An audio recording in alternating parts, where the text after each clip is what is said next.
안녕하세요. 인사이트 코리아입니다. 최근 해외 커뮤니티에서 어느 한국인이 올린 글이 뜨거운 감자로 떠오르고 있습니다. 한국인으로서 한류가 없었으면 좋겠다는 생각을 자주 합니다. 라는 제목의 게시글. 해당 글을 쓴 네츠는 한류의 어두운 면에 대해 나열하면서 한류가 없어졌으면 좋겠다는 극단적인 심정까지 토로했는데요. 이를 본 해외 네츠들은 오히려 한류를 옹호할 뿐 아니라 한류를 통해서 한국을 알려줘서 고맙다는 인사까지 덧붙이며 열심히 쉴드를 치는 중이라고 합니다. 이에 대한 자세한 내용 지금부터 함께 알아보실까요? 먼저 논란이 된 해당 글을 쓴 네츠는 한류의 문제점으로 크게 5가지를 꼽았습니다. 1번, 코리아부와 K-팝 광팬들은 한국인을 복합적인 사회적 이미지나 개성, 감정을 가진 존재가 아니라 성적 환상을 충족시키기 위한 애니메이션 캐릭터 취급한다. 코리아부는 서구권에서 한국인이 아님에도 불구하고 지나칠 정도로 한국 또는 한국인을 숭배하며 어설프게 한국인 흉내를 내는 사람을 일컫는 용어입니다. 다만 단순히 한국을 좋아하는 사람과 코리아부를 구분하는 기준이 애매하긴 한데요. 대략적으로 한국 문화, 역사, 사회에 대한 더 깊은 것은 알아보지 않고 K-팝, 한국 드라마 같은 대중문화 때문에 한국을 광적으로 좋아한다는 특징은 많은 이들이 동의하고 있습니다. 그러니까 글쓴이가 첫 번째 문제점으로 지적한 부분은 한류로 인해 생겨난 특정 광팬들이 한국인에 대해 지나친 환상을 투여하다 못해 성적 판타지를 위한 캐릭터로만 소비한다는 것이죠. 그리고 두 번째로는 역사 왜곡 및 현실 미화 등의 문제점이 있습니다. 조선 구마사, 설광하 등의 작품이 그 나라의 전통 문화와 인권, 민주주의를 왜곡하거나 폄하하더라도 이들의 허구적 오락이 위와 같은 가치들보다 더 중요하다. 조선 구마사 같은 경우는 제작 과정에서 중국 자본이 들어간 드라마로 중국식 의복부터 월병 등 동북공정 요소가 들어가 국내 시청자들의 분노를 산 적이 있었죠. 결국 우리 국민들의 열띤 국민청원을 통해 방송이 중단되었습니다. 또한 현재 방영 중인 드라마 설광하는 민주화운동을 폄훼하고 안기부와 간첩을 미화하는 내용으로 방송 중지하라는 민원과 국민청원이 20만 명을 돌파했지만 이 역시 해외 자본이 뒷받침된 이유 때문인지 아직까지는 정상적으로 방영되고 있습니다. 세 번째로는 서구 미디어 매체 속 희화화된 이미지로 소비되는 한국인을 들었습니다. 우스꽝스럽고 비현실적으로 왜곡된 한국인, 액션게임 데드 바이 데이라이트에서 트릭스터라는 캐릭터를 처음 봤을 때 다른 킬러들과 달리 너무 우스꽝스러워서 한탄했다. 데드 바이 데이라이트는 상당히 폭력적이며 잔인하고 공포스러운 연출이 특징인 19금 게임인데요. 게임 유저들 사이에서는 여기 추가된 한국인 신규 캐릭터가 화제되었던 바 있습니다. 새로 등장한 트릭스터는 게임 속 살인자 캐릭터 중 하나인데 아이돌과 조커 컨셉의 화려한 외모로 일명 끼를 부리는 모습이 한국인 아이돌을 비꼬아 풍자하는 느낌을 준 것이죠.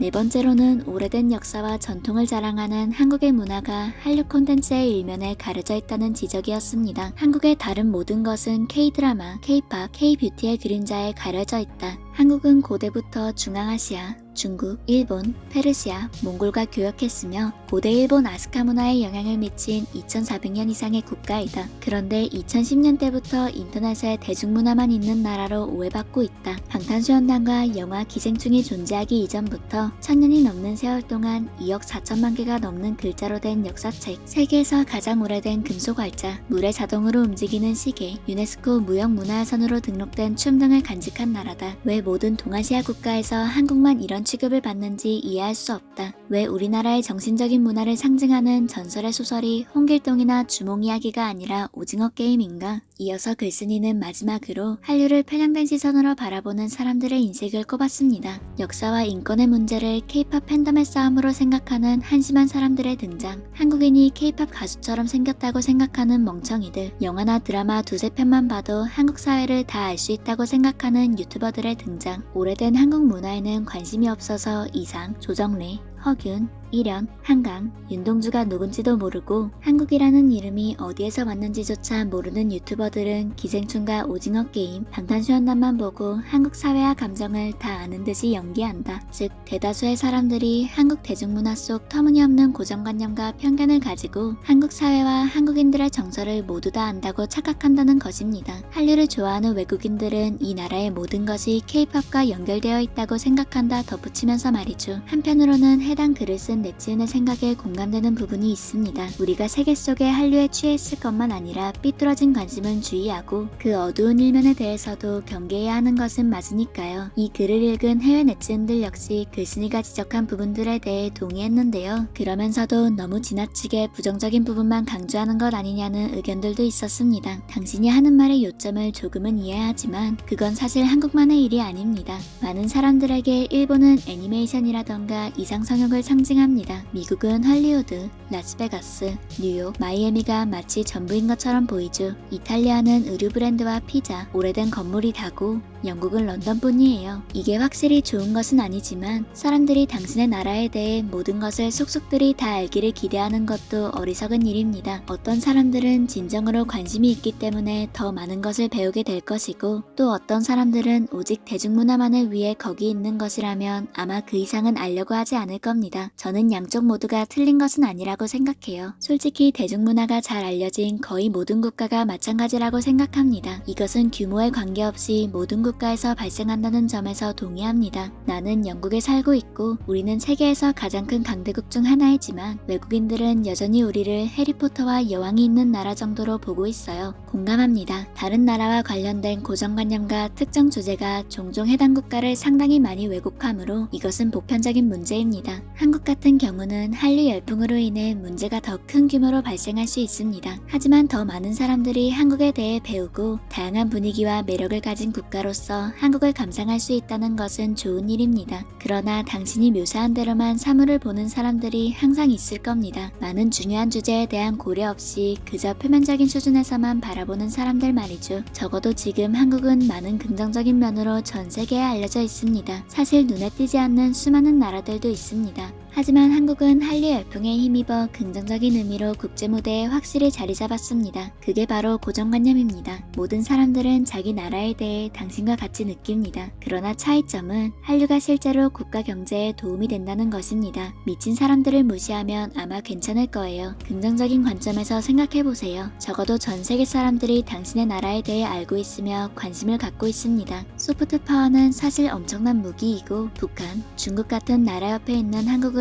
훨씬 더 안전하게 만들어주고 있습니다. 나는 우크라이나 출신의 몇몇 사람들이 그러한 권력을 갖고 싶어 할 것이라고 확신합니다. 당신이 말한 건 나쁜 단면이고 다른 한편으로 나는 한국 사람들이 확실히 자신들의 나라를 좋아 보이게 만든 그 성공이 부럽습니다. 그것은 미국이 아메리칸 드림 이미지를 얻은 방법이기도 하죠. 소프트 파워에서 나오는 돈을 잊지 마세요. 나는 우리나라가 그러한 소프트 파워를 갖게 되어 여러 문화에 영향을 미치고 퍼뜨릴 수 있기를 바랍니다. 우리나라는 지금 멸시받고 있는데 우리도 그렇게 변했으면 하는 바람입니다. 국제적 관심은 결코 나쁘지 않습니다. 국제사회 속 정치적 인식, 경제 및 관광에 도움이 된다고 생각해요. 한류 콘텐츠를 소비하는 대다수가 당신 나라에 대한 고정관념과 피상적인 이미지를 만들어낼 것이라는 점을 이해하지만 이것은 한국에만 국한된 일은 아닙니다. 우리 이탈리아는 오랜 역사와 놀라운 문화를 가진 국가임에도 불구하고 외국인들에게 우리나라에 대해 물어보면 그나마 피자가 가장 좋은 대답이고 최악의 경우 마피아라고 대답합니다. 이건 어쩔 수 없는 일이에요. 대부분의 사람들은 그 이상 신경 쓰지 않거나 더 깊이 파고들 문화적 수단을 갖고 있지 않습니다. 하지만 한류를 한국과 한국 문화를 더 잘 알기 위한 출발점으로 삼는 사람들도 있을 것입니다. 당신의 기운을 북돋아줄 예를 말씀드릴까요? 지난주에 저는 제 학생들에게 지리 숙제를 내줬고 그중 한 명은 K-POP 팬이기 때문에 한국을 선택했습니다. 물론 그녀는 12살이므로 한국의 역사와 문화의 복잡함에 대한 에세이를 쓰지는 않겠지만 내가 당신이라면 지구 반대편에 당신의 나라를 걱정하는 젊은이들이 있다는 것이 자랑스러울 것 같습니다. 적어도 208개의 다른 나라들 중에서 그 나라의 역사와 문화를 가지고 제일 처음 선택한 나라니까요. 한류에 대한 제 개인적인 경험을 말씀드릴게요. 저는 한국에 대해 아는 것이 거의 없고 한국에 대한 관심도 거의 없는 사람이었습니다. 그런데 2020년 한류 열풍이 제 관심의 정점에 올랐습니다. K-POP을 듣기 시작하면서 한국에 대해 더 알고 싶은 욕구가 커졌습니다. 단순히 K-POP을 듣는 것에서 시작했던 게 한국 전쟁, 세월호 참사, 부패한 대통령 퇴거 촛불 시위, 문화, 지리 등을 배우는 데까지 나아갔습니다. 한국인이 아닌 저에게 우리가 살고 있는 이 넓은 세계의 일부를 소개해준 한류에 감사드립니다. 지금은 한국이라는 나라 자체에 대한 감사함을 갖고 있습니다. 이것은 제 경험일 뿐이고 모든 것에는 장단점이 있습니다. 그러나 저의 이런 증언이 당신의 기분을 조금이나마 낫게 할 수 있기를 바랍니다. 네, 저도 마찬가지예요. 일부러 사극을 찾아보기 시작했고 한국의 역사에 대해 더 많이 연구하면서 배우기 시작했는데 한류의 물결이 저를 인도해줘서 기쁩니다. 추신, 저도 한국의 역사에 대한 PPT를 만들어 수업 시간에 발표하겠습니다. 한류에 대한 귀하의 관점에 진심으로 감사드립니다.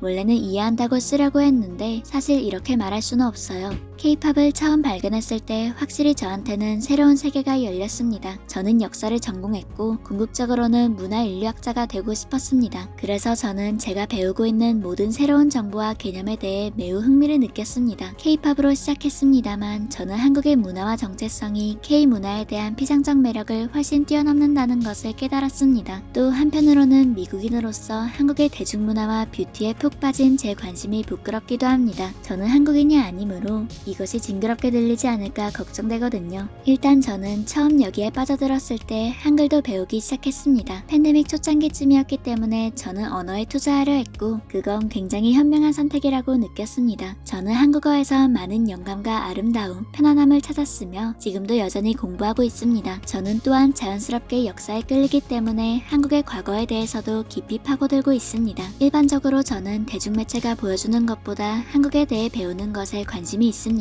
이것이 문화와 정체성을 무시당한다고 느끼는 사람들에게 어떠한 의미가 될 수 있기를 바랍니다. 어쨌든 저는 제 관점을 표현하고 싶었고 그것이 약간의 위안을 줄 수 있다면 좋겠습니다. 한국 문화에 대한 제 관심이 누구에게도 모욕적인 것이 아니길 바랍니다. 왜 실망하셨는지는 충분히 이해가 갑니다. 앞으로 더 많은 분들이 진정성 있게 한류를 즐기고 한국을 보다 현실적인 시각으로 바라보는 모습을 보고 싶습니다. 이처럼 논란이 된 글은 한류를 바라보는 외국인들의 시각이 어떤지 알아볼 수 있는 계기가 되었는데요. 한류를 회의적이다 못해 부정적으로 바라보는 한국인 네티즌에 진심으로 공감해주고 자부심을 가지라며 응원해주는 해외 네티즌들의 반응은 확실히 의외였습니다. 게다가 한류 콘텐츠를 통해 한국 본연의 매력과 역사, 문화를 더 깊이 있게 공부하게 되었으며 이러한 자신들의 관심이 조금이나마 위안이 될 수 있으면 좋겠다는 댓글들은 우리 마음을 따뜻하게 만들기까지 하네요. 사실 모든 것에는 동전의 양면과도 같이 좋은 점과 나쁜 점이 동시에 공존할 수밖에 없죠. 한류에 대한 예리한 지적들과 걱정스러운 부분들도 분명 우리는 귀담아 들을 필요가 있습니다. 그러나 우리가 이만큼 이룩한 성과들에 대해서 너무 극단적으로만 볼 것이 아니라 그것을 발판 삼아 앞으로도 건강한 방향으로 계속 성장할 수 있도록 나아간다면 훨씬 더 좋지 않을까요? 지금까지 인사이트 코리아였습니다. 감사합니다.